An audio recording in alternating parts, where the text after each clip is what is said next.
Okay, everyone. Have you ever been in that situation where you're like in the middle of a conversation Yeah. and you're trying to get your point across, and it could even be something like deciding what movie to watch. Oh, yeah. But suddenly like all you're hearing is no, no, no. It's like a broken record. Yeah. Nobody wants to hear that. And it's just so frustrating because like you said, it could be something simple Mm-hmm. and sometimes it's not. Right. Sometimes it is a really big, important, negotiation. Yeah, and it can feel like you're hitting a wall. I mean, whether it's with a colleague at work, a client that you're trying to close a deal with, a friend you're trying to, you know, make plans with, it's that feeling of being blocked that's just so Yeah. difficult. Right. And that's what we're going to really get into today for you because a lot of you have reached out to us Yeah. and specifically asked, how do we handle these tough situations? Mm-hmm. How do we move past that initial no? Yeah.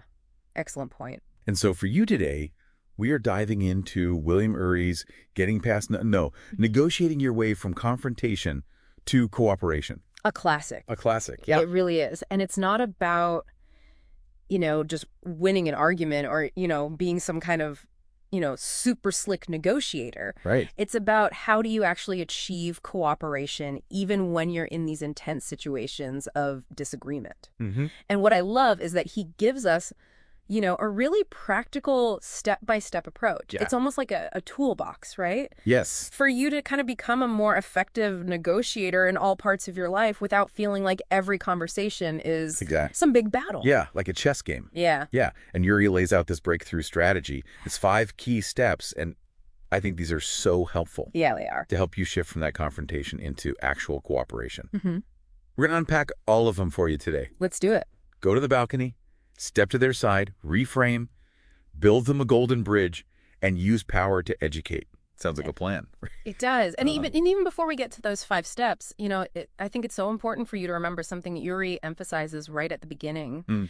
And that is that preparation is key. I mean, he shares this really great anecdote about a British diplomat, Lord Caradon. Okay. Before he would go into, I think it was a village to help resolve conflict, he would always ask himself, what is it that we want to have achieved by the time we leave this village tonight? Interesting. And then after they left, he would always check, did we achieve those goals? No. It's so simple, but such a powerful habit to have, right? That's a really good point, for you defining your objectives beforehand. Mm-hmm. And then afterwards assessing, okay, did I actually meet those goals? Mm-hmm. It's so basic, but it's so powerful. Mm. So I'm going to take that on board. Yeah, good. Ury actually makes the point that, a lot of negotiations, they're already won or lost before you've even started talking based on how well you've prepared or not. So, when he says that you can't afford not to prepare, That's a really you really can't, even when time is short. really great point.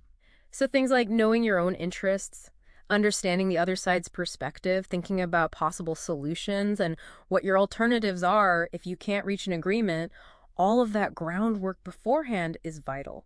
Okay. So let's jump right in. Let's do it. Barrier number 1 that Ury talks about, Yeah. your own reaction. Mm. So when someone hits you with that no, Yeah. especially in a tense situation, Mm-hmm. often your immediate response is to react right. Mm-hmm. Mm-hmm. And that can actually make things so much worse. Yeah, that's right. And he uses this great image, go to the balcony. I love that. Yeah. What that means for you is basically mentally step back from the situation, Mhm. take a breath, get some perspective before you say or do anything you might later regret. Hmm. And he credits Ronald Heifetz Oh. with coming up with this metaphor, but it's so helpful, right? So when you hear no, the first and most crucial thing to remember is don't react. Don't react. You need to consciously step back, go to that balcony Yeah. to avoid escalating the situation with a knee-jerk response. Okay. And he lays out 3, I think, very common reactions Yeah. that we as humans tend to have. And Yeah. usually they're not very productive. Right. The first one is striking back. That instinct to retaliate, to meet negativity with negativity. Yeah, fight fire with fire. Yeah, and we see this Yeah. all the time, right? Even he gives the example of a husband and wife Mhm. arguing about a messy house, and then all of a sudden it escalates into personal attacks. Absolutely. And nothing gets It resolved. just becomes this, cycle of action and reaction and Yes. nowhere to go. And then the second unproductive reaction is giving in. Yeah.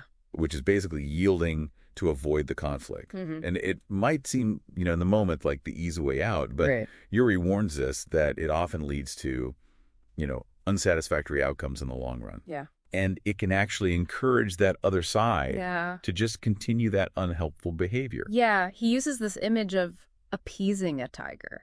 Right. It just keeps coming back. It just keeps coming back, for more. Right. And the third one is breaking off, Yeah. which is, ending the relationship or the negotiation altogether. Mm-hmm. So, walking away from a job, ending a business deal, ending a personal relationship. Right. And it can have huge, financial and emotional costs. Yeah, absolutely. And oftentimes doesn't even address those fundamental issues. Right. And sometimes it's appropriate to kind of avoid a situation or, walk away. But what Ury points out is that breaking off is often this rushed reaction that people later regret. Yeah. You might have misinterpreted what the other person was actually saying or their behavior or, without really trying to work things out. And if you just have this pattern of breaking off all the time, you're never actually... You never grow. Moving forward. Yeah. So those are three reactions that we can all relate to. Yeah. They're clearly problematic.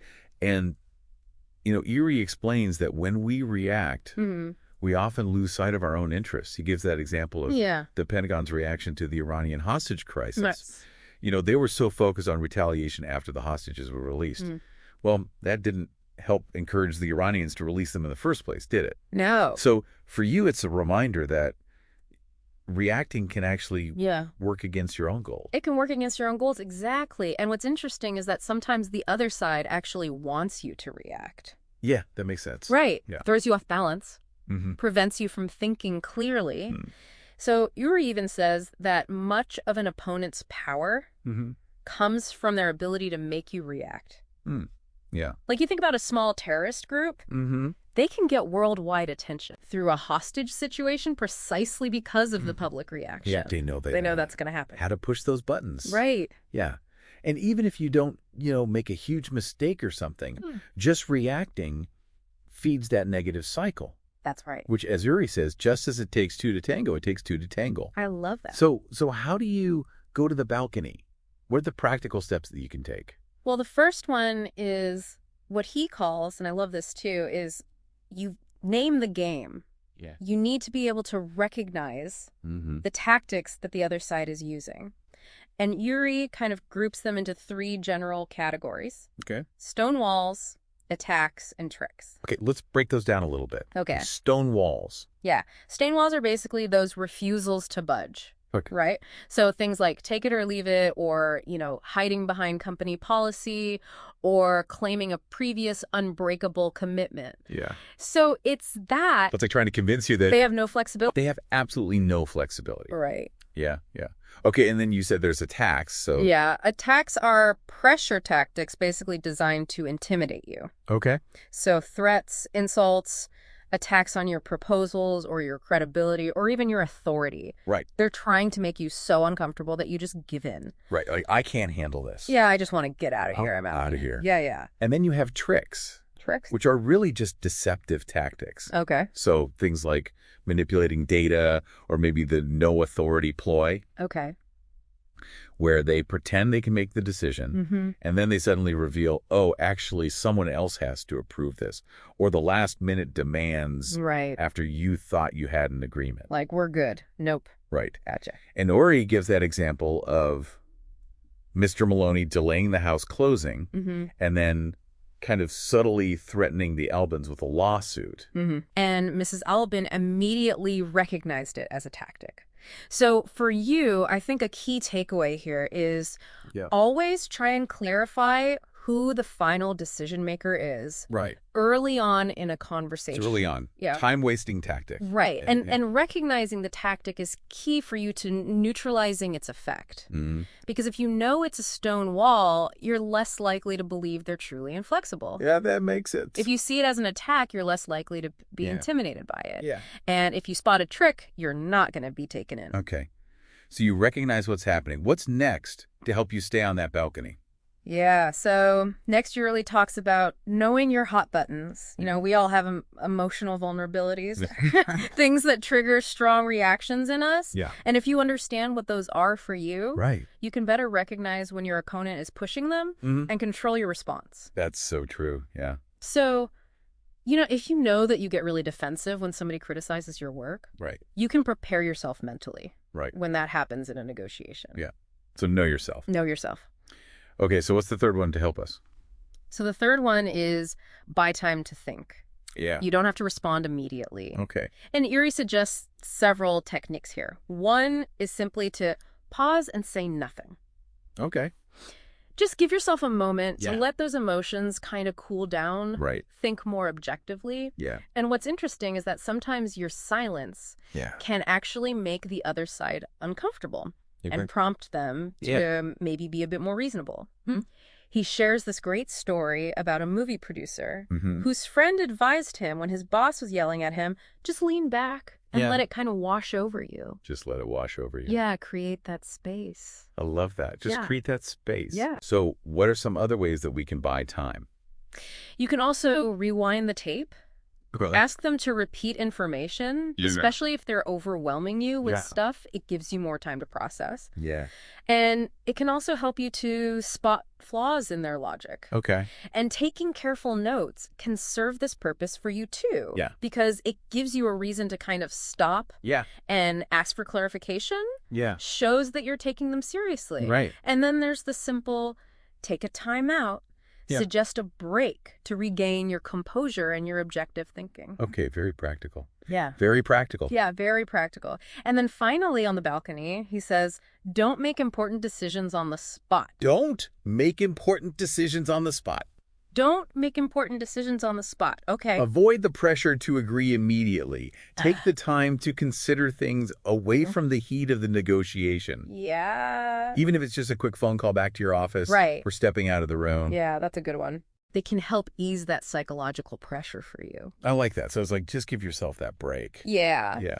So the key takeaway here is really to control your reactions. Yeah. And, you know, by naming the game, knowing your hot buttons, and buying time to think, you can really stay focused on your own interests and avoid getting drawn into unproductive cycles. Okay.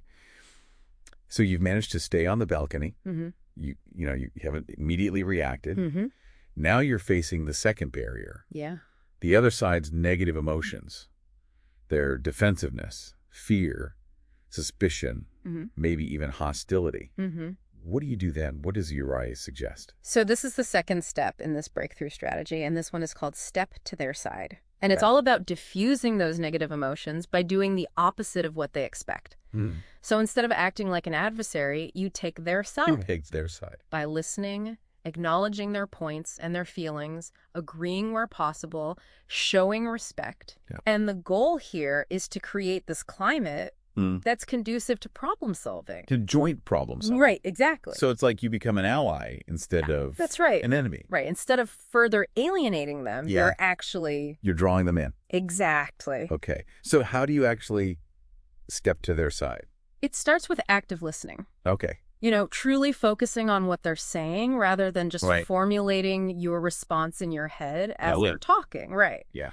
And he contrasts this with what he calls a dialogue of the deaf. A dialogue of the deaf where no one's really listening. Right. Yeah. And the first part is to give the other side a full hearing. Okay. Let them express Well, there we go. their grievances completely without interruption. Even if you don't agree. Even if you don't agree. He gives that example from Inland Steel where, you know, just listening to the union's concerns during the contract negotiation proved to be, really valuable. So even just allowing them to fully express themselves, that's a big step. So just letting them vent, so to speak. More than venting. Okay. You know, it shows that you value their perspective. Okay.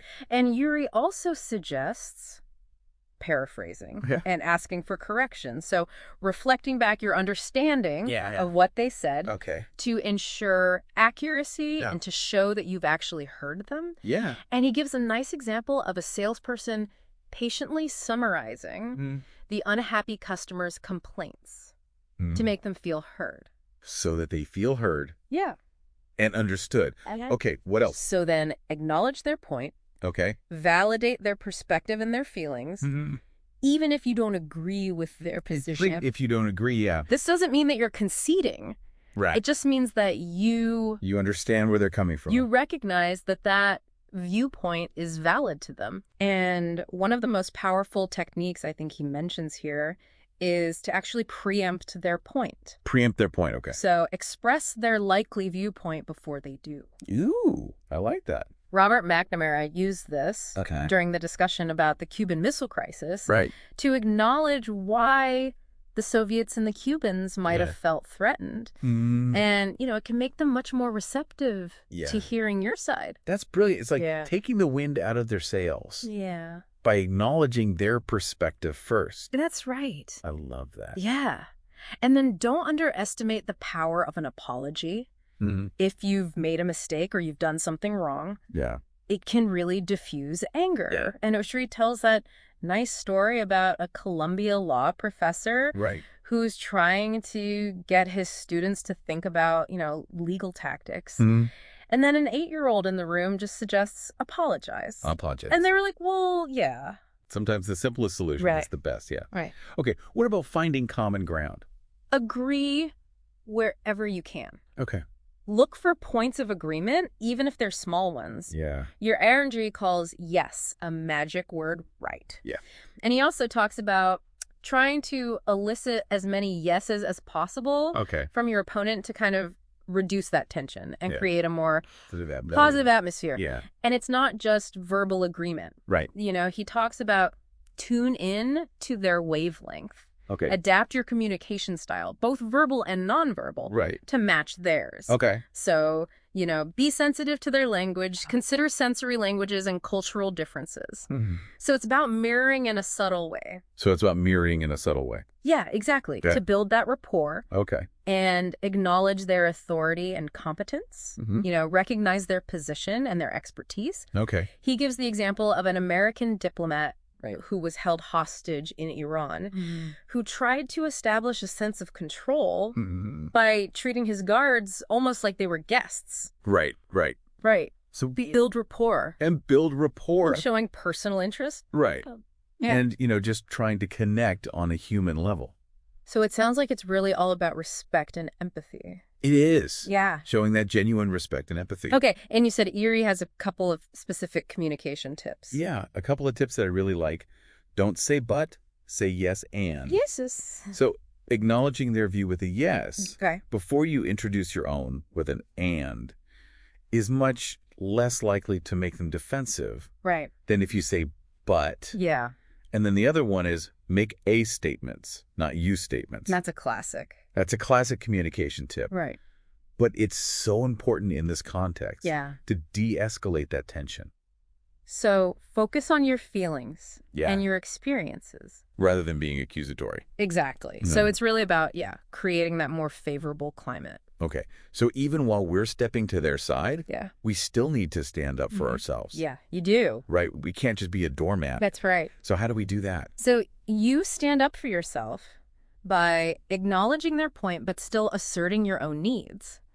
Ury uses this example of a United Way fundraiser who, in a humorous way, kind of acknowledged a truck driver's demand about a pencil, but then still insisted on getting the pledge first. Right. So you're not acknowledging, you're not giving in. But you're not giving in. Yeah. Right.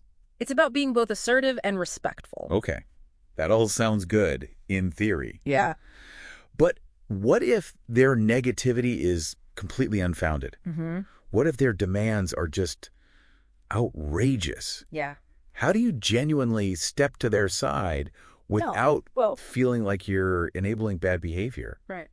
What would Ury say to that? Ury would emphasize, I think, that stepping to their side doesn't mean agreeing with their, unreasonable demands. Okay, yeah. It's about acknowledging their feelings and their perspective, even if their position is way out of line. Okay, yeah. So, for instance, you might say, I understand you're feeling frustrated right now. Okay. And from your point of view, this might seem like a fair request. However, Okay. and then you pivot to Yeah. reframing the issue, Right. focusing on interests and fair standards. Okay. So it's about validating their humanity without validating Right. unreasonable behavior. Okay. You're building a connection to then guide the conversation in a more productive direction.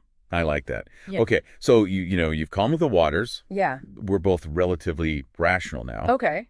Now we need to actually address the issue. Right. The third barrier that Ury identifies is the other side's focus on their position. What does he say about that? So the third step is reframe. Reframe. And this is about redirecting the conversation away from those fixed positions and toward understanding the underlying interests. Yeah. Exploring creative options and discussing fair standards for a solution. Think about it this way.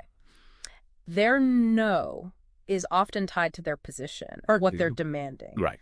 But to get past that, you need to uncover the underlying interests. Right. The real reasons behind that no. So what's driving that? Yeah. Okay. So reframing is all about shifting the focus from the surface level demands to those deeper needs. Yeah, that makes sense. Because just rejecting their position, usually that makes them dig in further. Wow. Exactly. Use that example of the budget director and the marketing chief who are like locked in battle over the budget cuts. Right. And reframing means that you don't reject their position. Okay. You treat it as an attempt to deal with the problem. Right. And then you kind of put this problem-solving frame around it. Right. So, you might say something like, that's interesting. Why do you want that? Help me understand the problem you're trying to solve. Yeah. And the moment they answer, the focus shifts from positions to interests. Yeah. And Ury emphasizes that you're essentially changing the game. You're changing the game. Okay. So how do we reframe? What are some techniques? The most obvious way is to ask problem-solving questions. Okay. And these are questions that focus attention on interests, options, and fairness. Okay. So the first crucial question is why? Why? Why do they want what they're asking for? Okay. What are their motivations, their concerns? Yeah. And Ury stresses here that how you ask is just as important as what you ask. Right. You want to be curious, not confrontational. Okay. So instead of saying, why are you being so unreasonable? Right. It's more like, help me understand why this is.